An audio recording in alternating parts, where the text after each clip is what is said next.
Voilà, bonsoir tout le monde. Salut tous mes potes dans le monde entier, quel que soit où ils se trouvent. Salut les amis de Kinshasa, de Brazzaville, à Luanda. J'oublie pas les gars de Lomé au Togo, j'oublie pas Cotonou au Bénin, la Guinée-Conakry. Salut, salut Ouagadougou, salut Abidjan, salut la France, salut l'Italie, salut les États-Unis. Il est exactement 19h50 à Berlin, ici en Europe, en Allemagne. Je voudrais répondre à des amis qui ont fait un débat entre eux en se demandant bien, ouais, mais qui a créé Dieu? Ouais, le suprême Dieu, qui a créé Dieu? Et celui qui a créé Dieu aussi, lui aussi qui l'a créé, c'est-à-dire le début de toutes ces choses. Je vais tenter de m'exprimer un peu là-dessus à travers cette petite vidéo. J'espère qu'on se comprendra. Otto et Sangana, on part d'abord comme ça.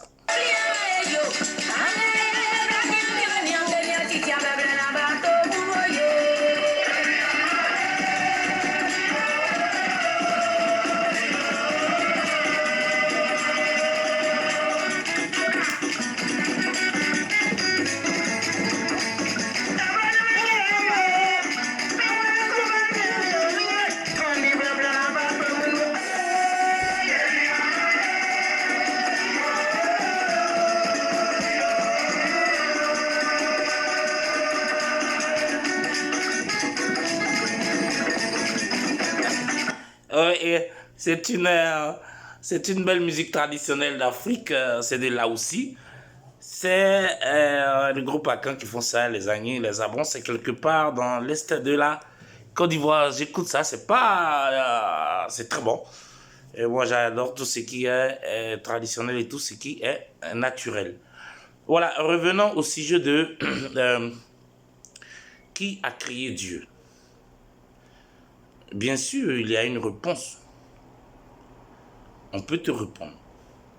Mais seulement ton cerveau de l'homme, en tant qu'être humain, le cerveau que tu as est tellement petit.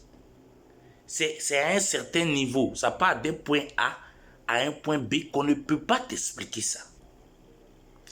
C'est pareil comme si un lapin, une fourmi, un insecte, un singe, un lion, un chien, un chat, te demandait de lui expliquer comment on fabrique un avion ou un satellite ou un ordinateur.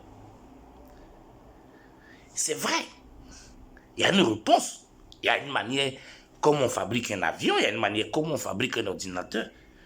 On peut l'expliquer à l'être humain normal, il peut comprendre. Mais est-ce qu'on peut expliquer ça à un chat? Comment on fabrique un avion? Est-ce qu'on peut expliquer ça à une souris? À plus forte raison, une fourmi? Non. On dirait à la fourmi, si il y a une manière de fabriquer un avion, mais en tant que fourmi, on ne peut pas t'expliquer parce que tu ne pourras pas comprendre. Parce que ton cerveau de fourmi ne te permet pas de comprendre ce genre de choses. Il en est pareil pour le cas des hommes. L'homme, le cerveau que les dieux ont donné à l'homme est limité à un certain niveau. À manger, à boire, à faire l'amour, à sourire, à danser, à réfléchir pour faire ça. C'est limité à un certain niveau. Qu'on ne peut pas expliquer de la même manière qu'on ne peut pas expliquer à une souris comment on fabrique un satellite. C'est de la même manière qu'on ne peut pas expliquer à l'homme comment sont les dieux ou d'où viennent les dieux ou qui a créé Dieu. Parce que le mot même création, c'est seulement dans le cadre de l'humanité. Le mot créer, naître, mourir, ça c'est seulement pour les vivants. Sinon peut-être que dans le monde des dieux ou dans certaines dimensions, on ne naît pas, on ne meurt pas. Donc on ne peut pas demander qui a créé Dieu là-bas. Puisque la création n'existe pas. C'est comme dormir. Celui qui dort, c'est celui qui peut faire des rêves. Mais celui qui ne dort pas ne peut pas faire des rêves. Donc tu ne peux pas demander à quelqu'un qui ne dort pas pourquoi il ne rêve pas.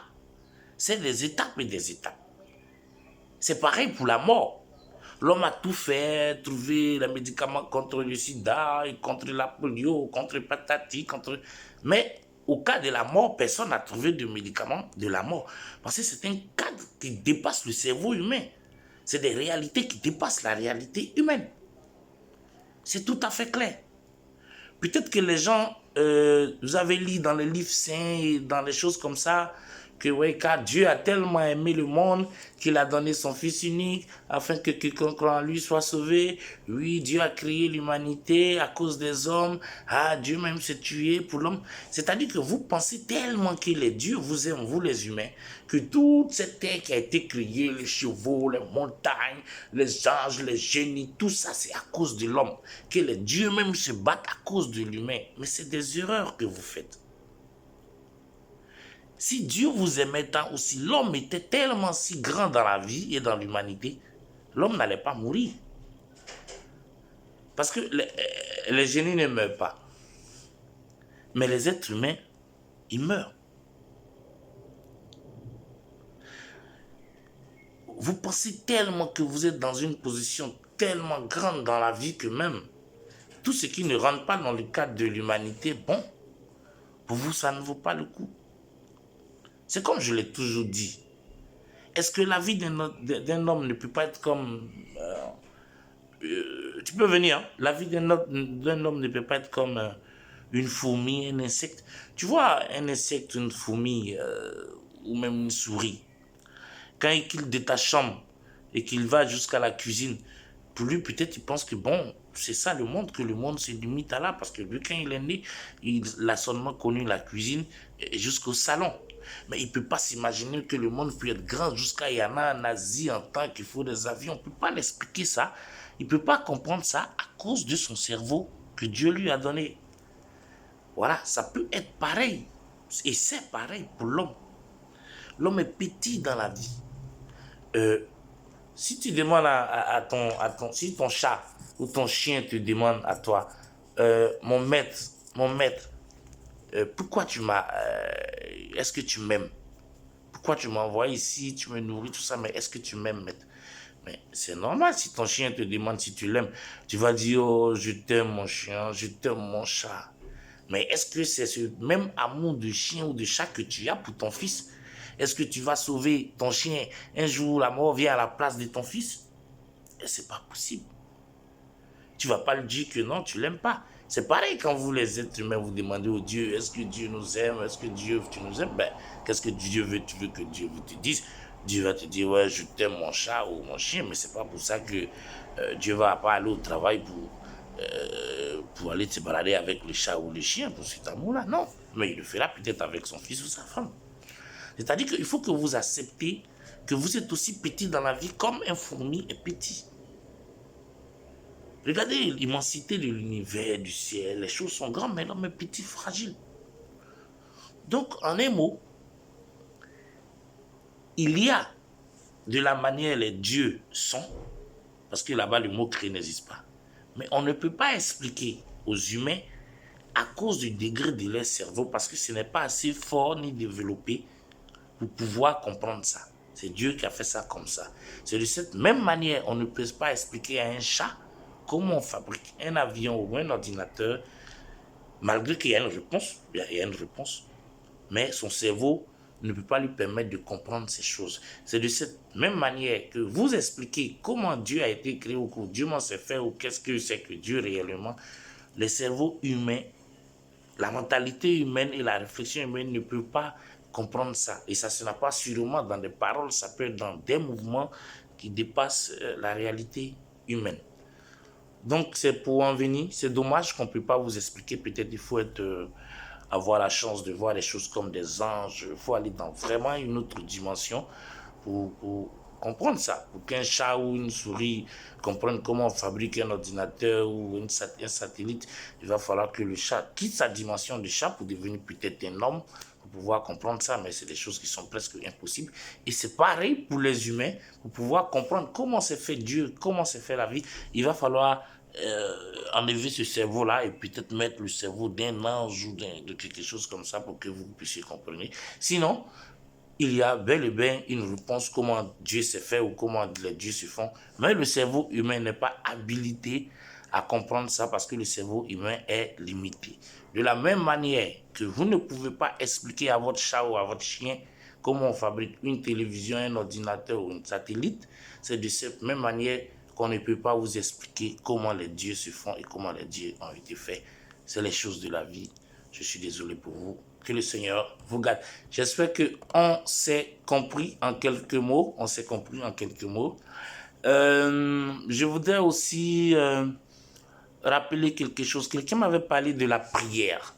Quelqu'un a dit que oui, si Dieu n'intervient pas, comment se fait-il que les gens ils continuent à prier et tout ça et qu'on arrête la prière? Bon, frère, moi je voudrais te dire que la prière, ce sont des choses comme des symboles.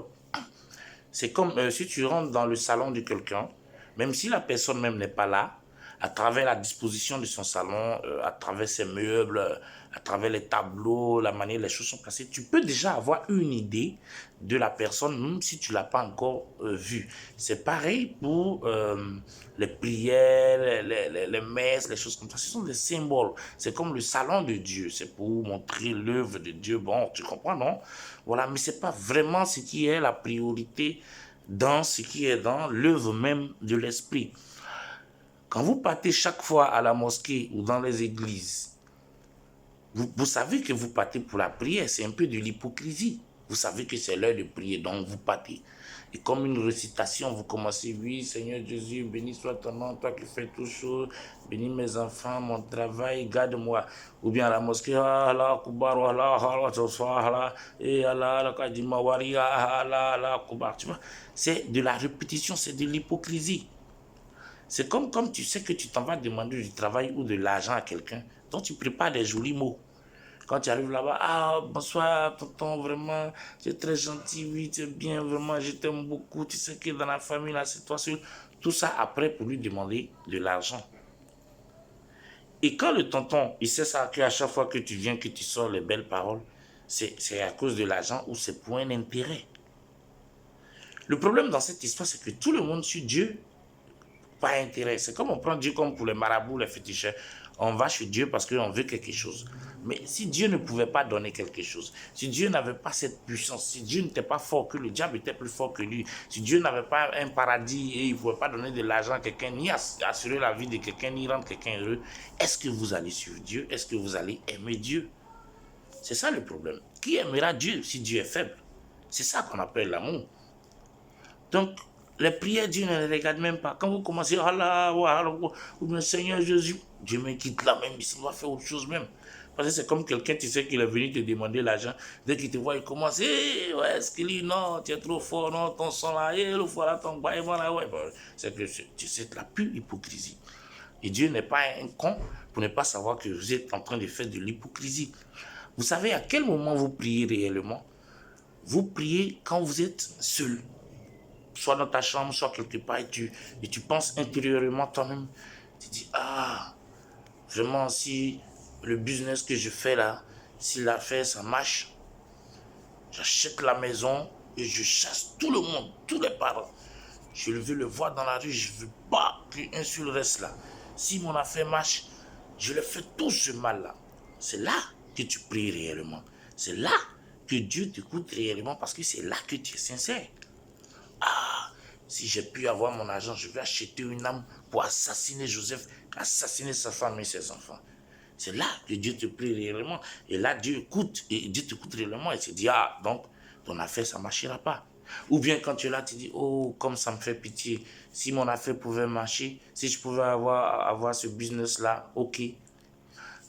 J'allais aider Luc pour son loyer, j'allais payer le voyage du truc, ou bien j'allais soigner les choses. Ah, si j'avais l'argent, j'allais aider ces gens qui étaient dans la misère.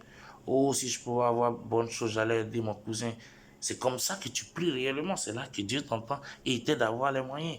Dieu, c'est pas le gars que vous venez faire des récitations chaque jour à des heures, c'est de l'hypocrisie. Ce n'est pas de la prière. La prière, c'est quand vous êtes seul et quand vous pensez réellement, c'est là que Dieu vous écoute. C'était un peu moi pour cette soirée. Ça fait un moment que je ne vous ai pas parlé. Je voulais juste m'entretenir à vous.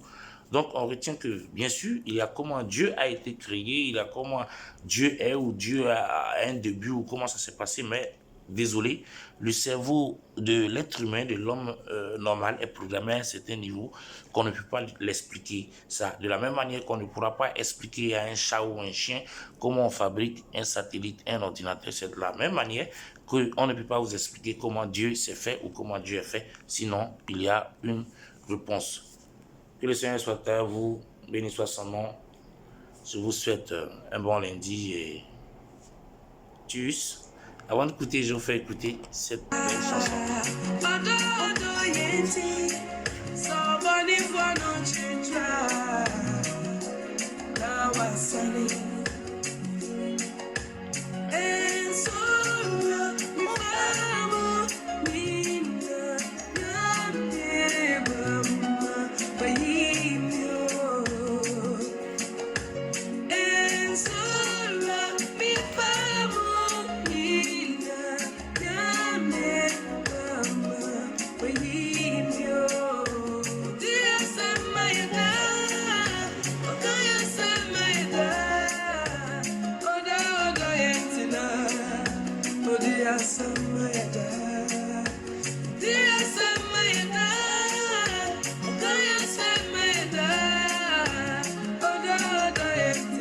Allez, merci à tous.